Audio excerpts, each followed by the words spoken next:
الرحیم۔ لال گائیں اور مسجد اقصیٰ کا کیا تعلق ہے؟ اسرائیلیوں کے عزائم کیا ہیں؟ مسجد اقصیٰ کو کیوں گرانا چاہتے ہیں؟ کیا غاصب اسرائیلی ریاست نے مسجد اقصیٰ کو گرانے کی تیاری مکمل کر لی ہے؟ کیا فلسطین کو مکمل ختم کر دیا جائے گا؟ کیا اب اسرائیل پورے فلسطین کو اپنے قبضے میں لے لے گا؟ ارض فلسطین اور مسلمانان فلسطین کا مستقبل کیا ہوگا؟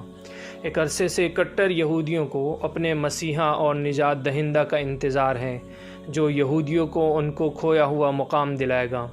اس مسیحا کو بلانے کے لیے مسجد اقصیٰ کو گرا کر ہیکل سلیمانی تعمیر کرنا پڑے گا، اور تعمیر سے پہلے لال گائے کو قربان کر کے اس کے گوشت، ہڈی، چربی اور گوبر کو جلا کر اس کی راکھ کو پانی میں ڈالا جائے گا، اور پھر وہ پانی مخصوص اور منتخب کاہنوں پر چھڑکا جائے گا، جس کے بعد وہ کاہن ہیکل سلیمانی کی تعمیر کا آغاز کریں گے۔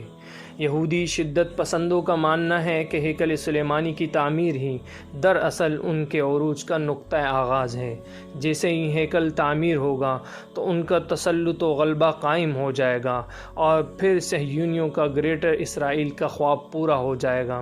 یہودی شدت پسند اس گائے کو ایک طویل عرصے سے ڈھونڈ رہے تھے، جو لال رنگ کی ہو، جس میں ایک بال بھی کسی دوسرے رنگ کا نہ ہو، حتیٰ کہ کوئی تل بھی نہ ہو۔ ایک طویل عرصہ ڈھونڈنے اور کوشش کے بعد ٹیکساس، امریکہ میں ایسے گائے کی نسل پائی گئی۔ پھر اس کی نسل کی افزائش اسرائیل میں کی گئی، اور اب وہ گائے قربانی کے لیے تیار ہیں۔ جیسے ہی قربانی ہوگی اور پھر ویسے ہی یہ ہیکل سلیمانی کو تعمیر کرنا شروع کر دیں گے۔ ان کے کتابوں کے مطابق جس طرح یہ مانتے ہیں کہ جیسے ہی ہم ہیکل سلیمانی تعمیر کریں گے، ویسے ہی نجات دہندہ اور ہمارے مسیحا اس دنیا کے اندر آ جائے گا۔ صہیونی اپنے عزائم کو تکمیل تک پہنچانے کے لیے آہستہ آہستہ اپنی کوششیں تیز کر چکے ہیں، اور وہ اب گائے کو ذبح کر کے ایک نئی تاریخ کا آغاز کر رہے ہیں۔ کٹر یہودیوں کا اسرائیلی ریاست بنانے کا مقصد صرف اور صرف اپنی طاقت بحال کرنا اور پوری دنیا پر حکمرانی کرنا ہے۔ صہیونی اپنے مقاصد کو پورا کرنے کے لیے بہت ہی خاموشی سے محنت اور کوششوں میں لگے ہوئے تھے۔ اپنی چالوں اور دور اندیشی کی وجہ سے وہ پوری دنیا کے وسائل پر کنٹرول حاصل کر چکے ہیں۔ غاصب اسرائیلی ریاست کے عزائم بالکل واضح ہیں کہ وہ مسجد اقصیٰ کو گرا کر ہیکل سلیمانی تعمیر کر کے اپنی ایک صہیونی ریاست قائم کرنا چاہتے ہیں، جو نہ صرف فلسطین پر مشتمل ہوگی بلکہ آہستہ آہستہ بہت سے عرب ممالک پر بھی قابض ہو جائے گی۔